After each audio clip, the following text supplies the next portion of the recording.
आज के टॉपिक में हम लोग ट्रांसफार्मर के बारे में चर्चा करेंगे। ट्रांसफार्मर क्या होता है? तो देखिए, ट्रांसफार्मर एक स्टैटिक डिवाइस होता है जो high AC voltage and low AC current को low AC voltage and high AC current में चेंज करने का कार्य करता है। मतलब यदि इनपुट में वोल्टेज एसी वोल्टेज का मान यदि ज़्यादा होगा तो ये आउटपुट वोल्टेज में एसी वोल्टेज के मान को कम करके देगा, और यदि इनपुट में करंट यदि ज़्यादा होगा तो ये आउटपुट में करंट कम करके देगा, और एक दूसरे के वाइस वर्सा के रूप में ये कार्य करता है।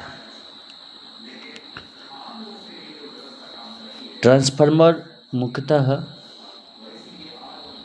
वाइंडिंग पर आधारित है, क्योंकि इसमें वाइंडिंग ही एक ऐसा चीज़ है जिसकी वजह से वोल्टेज और करंट के मान में चेंजिंग होती है।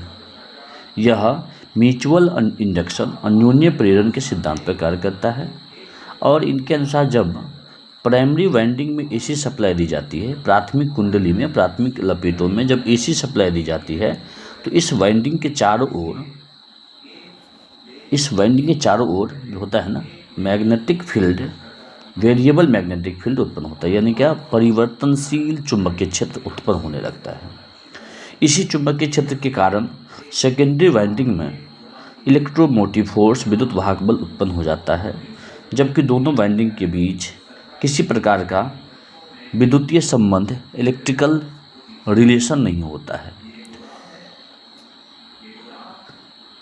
यह जो बनी होती है वो लेमिनेटेड कोर सिलिकॉन स्टील की बनी होती है। इसमें 3% सिलिकॉन और 97% लोहा मिला होता है। यानी ये लेमिनेटेड कोर सिलिकॉन स्टील की बनी होती है, सिलिकॉन और स्टील की बनी होती है। इसमें 3% सिलिकॉन और 97% लोहा होता है। ट्रांसफार्मर के जो मुख्य भाग होते हैं वो प्राइमरी वाइंडिंग होते हैं, प्राथमिक वाइंडिंग जिसको बोलते हैं, सेकेंडरी वाइंडिंग होते हैं, सेकेंडरी मतलब द्वितीयक वाइंडिंग होते हैं, लेमिनेटेड कोर लिया जाता है, उसके बाद टैंक होता है, और देन टर्मिनल होता है। ट्रांसफार्मर में मुख्यतः दो प्रकार की हानियाँ उत्पन्न होती है, लौह हानि और ताम्र हानि, आयरन लॉस और कॉपर लॉस। आयरन लॉस से कोर तथा कॉपर लॉस से वाइंडिंग गर्म होती है। आयरन लॉस जब भी होती है तो वो जो लेमिनेटेड कोर है, लपेटों की संख्या है लेमिनेटेड कोर, वह आपका, तथा कॉपर लॉस से वाइंडिंग जो होती है वो गर्म हो जाती है। तो इसका सीधा सा मतलब बात हम लोग ध्यान में रखेंगे कि transformer high AC voltage and low AC current को low AC voltage and high AC current में चेंज करने का कार्य करता है। ट्रांसफार्मर का जो आविष्कार हुआ था वह 1884 ईस्वी में सर्वप्रथम हुआ था। ट्रांसफार्मर का जो आविष्कार हुआ सर्वप्रथम 1884 ईस्वी में हुआ। ट्रांसफार्मर में वोल्टेज के परिवर्तन के समय फ्रीक्वेंसी का जो मान होता है, आवृत्ति का जो मान होता है, वो स्थिर रहता है। जब भी ट्रांसफार्मर में वोल्टेज के मान में चेंज होता है तो उस समय फ्रीक्वेंसी का मान हमेशा कांस्टेंट रहता है। ट्रांसफार्मर में जो होता है ना, कोरों में ट्रांसफार्मर का जो लेमिनेटेड कोर है उसी में इलेक्ट्रोमोटिव फोर्स उत्पन्न होता है, विद्युत वाहक बल उत्पन्न होता है। और कोर के ऊपर वाले भाग को हम लोग लिम्ब बोलते हैं। उसे क्या बोलते हैं? लिम्ब बोलते हैं।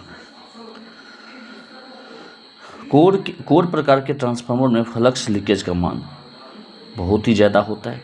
कोर टाइप का जो ट्रांसफार्मर होता है और सेल टाइप का ट्रांसफार्मर, तो कोर टाइप के ट्रांसफार्मर में जो लीकेज होता है वो बहुत ज़्यादा होता है। कोर टाइप के ट्रांसफार्मर की क्षमता जो होती है वो कम होती है। लीकेज का मान बहुत ज़्यादा होगा, फ्लक्स का लीकेज ज़्यादा होगा तो उसकी जो कैपेसिटी होगी, क्षमता होगी, वो कम हो जाएगी। बिना आवृत्ति बदले वोल्टेज का मान कम या अधिक करने वाले यंत्र को हम लोग ट्रांसफार्मर, बिना फ्रीक्वेंसी को चेंज किए, तो हम एक नया डेफिनेशन भी दे सकते हैं। जो ट्रांसफार्मर एक ऐसा डिवाइस है जो फ्रीक्वेंसी को कांस्टेंट रखते हुए अपने वोल्टेज के मान को घटाने या बढ़ाने का कार्य करता है। ट्रांसफार्मर हमेशा अन्योन्य प्रेरण, म्यूचुअल इंडक्शन के सिद्धांत पर ही कार्य करता है। वह ट्रांसफार्मर जो हाई वोल्टेज को लो वोल्टेज में चेंज करेगा, कुछ ऐसे ट्रांसफार्मर होते हैं जो हाई वोल्टेज को लो वोल्टेज में चेंज कर देता है, उसे हम लोग स्टेप डाउन ट्रांसफार्मर कहते हैं। स्टेप डाउन का मतलब होता है अपचाई ट्रांसफार्मर। और कुछ ऐसे ट्रांसफार्मर होते हैं जो लो वोल्टेज को हाई वोल्टेज में चेंज करता है, उसे हम लोग स्टेप अप ट्रांसफार्मर के रूप में जानते हैं, यानी ऊंचाई ट्रांसफार्मर। ट्रांसफार्मर की जो रेटिंग होती है ना, वह किलो वोल्ट एम्पियर KVA में मापी जाती है, किलो वोल्ट एम्पियर में मापी जाती है। यदि प्राइमरी वाइंडिंग में लपेटों की संख्या द्वितीय वाइंडिंग में लपेटों की संख्या प्राइमरी वाइंडिंग में लपेटों की संख्या द्वितीय वाइंडिंग में लपेटों की संख्या N1 और N2 के रूप में हो, तो स्टेप डाउन ट्रांसफार्मर के लिए जो होगा वो प्राइमरी में लपेटों की संख्या का मान हमेशा सेकेंडरी में लपेटों की संख्या के मान से अधिक होना चाहिए।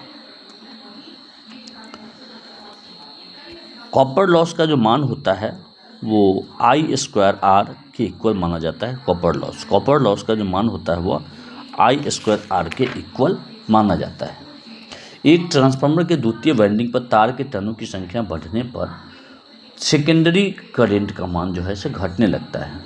सेकेंडरी करंट का मान क्या होता है, घटने लगता है। इस प्रकार से ट्रांसफार्मर हमारे दैनिक जीवन में बहुत ही इम्पोर्टेंट रोल अदा करता है। सच में देखा जाए तो ट्रांसफार्मर को हम लोग किसी भी इलेक्ट्रॉनिक डिवाइस के